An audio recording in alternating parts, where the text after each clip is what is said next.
So you're moving to Tucson, Arizona, and you want to know all of the negatives. Well, you've come to the right spot.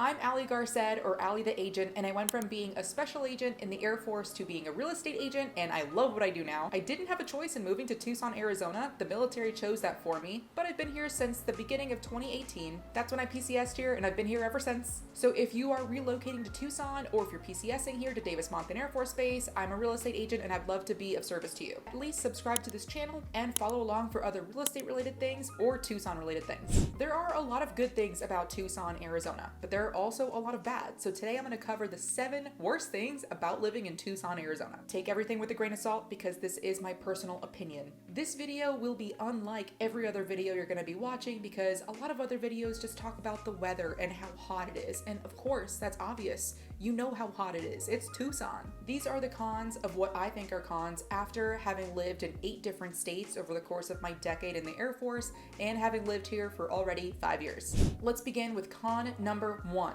There are no trash cans. Hardly anywhere are there outdoor public trash cans. Whether you're downtown or in the outskirts of Tucson, it's near impossible to find an outdoor public trash can. I honestly don't know how Tucson doesn't have a lot of trash in their streets. I'm originally from White Plains, New York, or Westchester County, where we have trash cans on almost every single corner of every street, so maybe that's just what I'm used to, but Tucson doesn't have that. I don't know if you guys are the same, but whenever I have trash in my car after I'm traveling from one place to another, I pick up the trash from my car and kind of drop it in a trash can along the way to my next establishment, whether that's a restaurant or a coffee shop, whatever it is, but I have found myself so many times picking up the trash from my car, walking around with it outside in like downtown Tucson, not finding a garbage can, but also not wanting to like be that person that goes into an establishment only to drop off my trash and then just walk out. So a lot of times I will come back to my car still holding the original trash. Here in Tucson, you kind of have to hold on to that trash until you go to that next establishment and then embarrassingly ask them, hey, can you throw this out for me? It's kind of weird. So that's con number 1.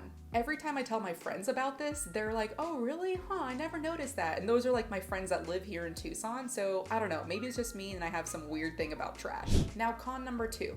Every person in every single city says, oh, my city has the worst drivers. So I'm gonna be even more specific. Mine is about ambulances and fire trucks. You know when you're driving and you hear the sound of an ambulance or a fire truck that you're supposed to pull over and wait for it to pass you? You know how that's kind of the law? Yeah, here, I'll read it with you. Upon the approach of any police or fire department vehicle or of an ambulance giving an audible signal, the driver of every other vehicle shall immediately drive the same to a position as near as possible and parallel to the right-hand edge or curb of the highway and remain in such position until the vehicle has passed. I truly feel like the people of Tucson must take this law literally to mean every other vehicle because no vehicle, hardly any vehicle, will actually pull over once they hear that sound. They will just plain disregard that ambulance up until they are right on their tail, like right behind them. That's when they start making the effort to then move over. I used to think New Yorkers were assholes, but at least we pull over when somebody is dying behind us. New Yorkers will start pulling over when they hear it like 2 blocks away. And that's the way it should be. So I hope that when you move to Tucson that you will never need an ambulance or a fire truck, because if so, and since we're on the topic of hospitals, let's go to con number 3, which are emergency rooms. I have never in my life, in any of the 8 states that I've lived in, spent so much time in an emergency room than in Tucson. If the trip to the ambulance doesn't kill you because nobody's pulling over, the wait in the emergency room might. I have personally spent 11 hours in TMC or Tucson Medical Center just in the lobby of the emergency room, not even being seen yet. And another popular hospital, Banner, I think I spent around 8 or 9 hours there, again, just in the lobby, not even being seen yet. One time, a previous client of mine, a buyer client, called me because her husband was deployed and she needed to go to the hospital. So I picked her up, we went to the hospital. It wasn't one of those hospitals, it was a different one. We spent 7 hours in that lobby and it got to the point where she was like, you know what, Allie, I think I'm better now, let's just leave. And I was like, what? Like, we're gonna just leave?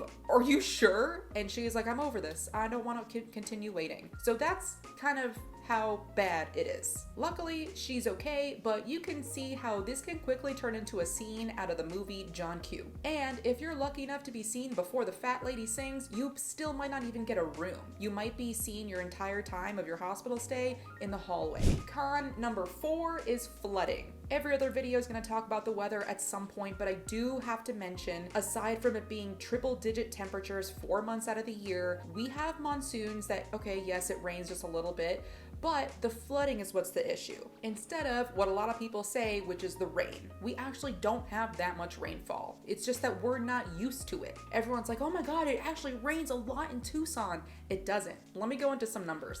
Back in 2021, Tucson did hit a record of rainfall, and that was a record of 15 inches of rainfall. Every other year, it's about 6 inches. When you compare that to any other city, that's like nothing. Miami, Florida's rainfall is about 60 inches every year. White Plains, New York, where I'm from, about 35 inches. Topeka, Kansas, 30 inches. Now, before I get too nerdy here and become your weather girl, that's not my intention. I'll just say that the US national average is about 38 inches of annual rainfall. But when you talk to Tucson locals or anybody that's been here for a while, they'll be like, oh my God, when it's monsoon season, you better prepare. It rains so much. It doesn't. It's just that they're not used to it anymore. We're just used to sun and no clouds. So the 4 months out of the year where we do have monsoon season, it's around between June to September. Yes, we will get more rainfall because we don't get rain any other month. But the reason this is a con to me is because the rain has nowhere to go. It's not the fact that we actually have a lot of rain, we don't. It just has nowhere to seep into.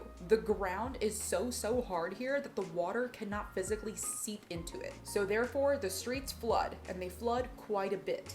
So here is another tidbit for your welcome brief for Tucson. Your car insurance will most likely not cover you when you drive into a flooded area. The emergency service vehicles will usually not cover you either. They won't even try to attempt to get you out majority of the time. There are signs all over Tucson wherever there are flooded roads, so just be on the lookout for that. And while we're on the topic of driving, I do want to talk about traffic. In Tucson, this small city of 1 million people, we somehow only have one major highway. Let's pull up a map so we can look at Tucson together. On the southern part of Tucson, you'll see Davis-Monthan, that's the red X. The one major highway that we have is I-10. So if you're looking to be close to the highway, a lot of people will choose to live in Vail because it's close to the highway between Vail and Davis-Monthan.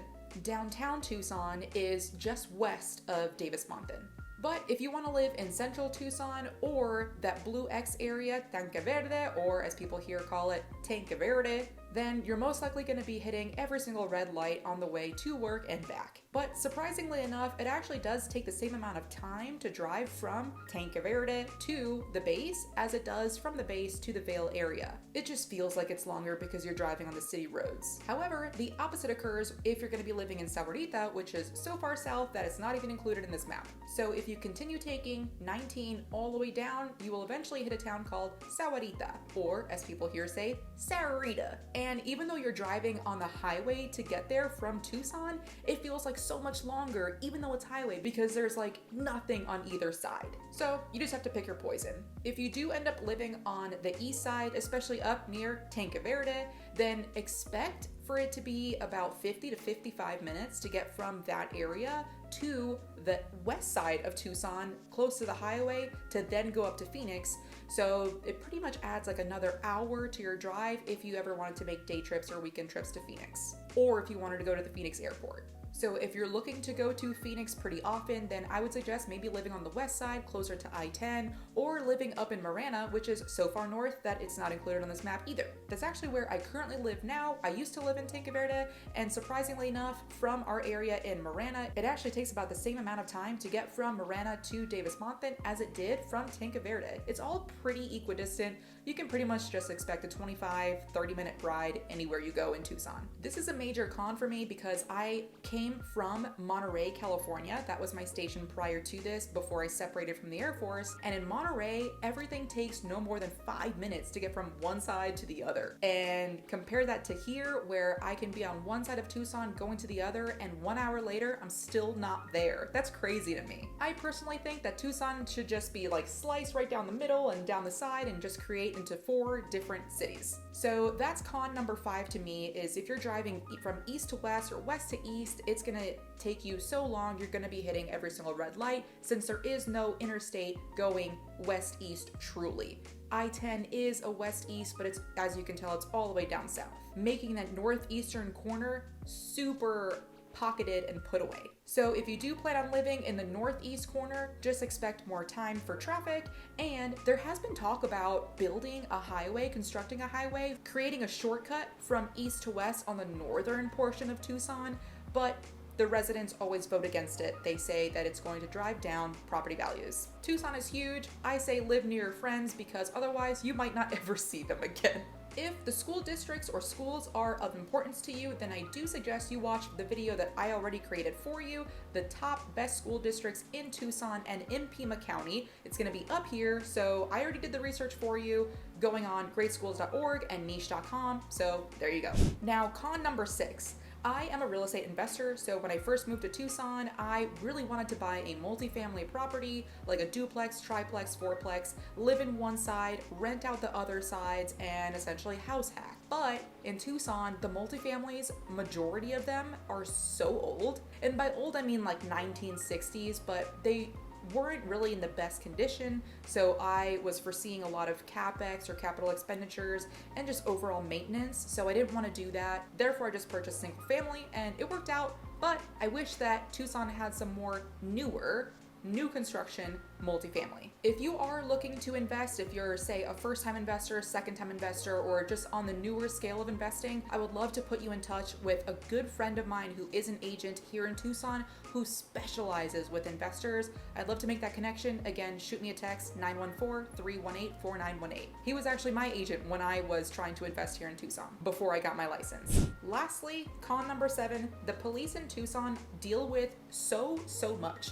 They're dealing with murders, they're dealing with trafficking, they're dealing with drugs. Now, as a realtor, I cannot tell you where crime occurs. I can only give you resources for you to do that own research, because otherwise that's called steering and that's literally illegal. I will not do that. So go on spotcrime.com, figure that out for yourself. But my con here specifically is unrelated to that. My point is saying that the police here are so overworked that smaller crimes do not get the attention that they deserve.